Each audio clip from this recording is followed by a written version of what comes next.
நான் இப்ப கையல் போட்டுறேன். எங்க அப்பா அம்மா எல்லாம் இருக்கிறாங்க. எனக்கு எங்க அப்பா விட்டு சொத்து வேண்டாம். உண்மையாத்தான் சொல்றேன். எனக்கு எங்க அப்பா விட்டு சொத்து வேண்டாம், எங்க அப்பா விட்டு சொத்து வேண்டாம், எங்க அப்பச்சி விட்டு சொத்து வேண்டாம். எல்லாம் வேணாம் சொன்னீங்கன்னா உன்னை எவன் கட்டுவான்?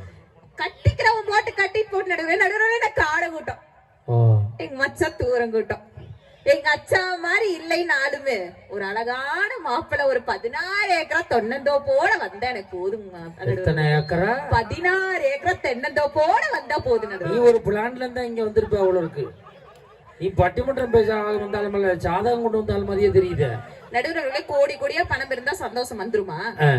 சொல்லுங்க, கோடி கோடியா பணம் இருந்தா சந்தோஷம் வந்துருமான்னு கேக்குறேன். நான் வீட்டுல தனியா இருக்கிறேன்னா எங்க அம்மா என்ன பணத்தை நம்பியா நடுவர்களை விட்டுட்டு போறாங்க? எங்க அம்ச்சி நம்பி எங்க அப்பாவை நம்பிதான் நடுவர்களை விட்டுட்டு போறாங்க. நடுவர்களை ஒண்ணு நல்லா தெரிஞ்சுக்கங்க. ஆக நேரமாச்சு, மணி 10 முடிஞ்சது. நடுவர்களே, தேர்தல் கமிஷன் உத்தரவு.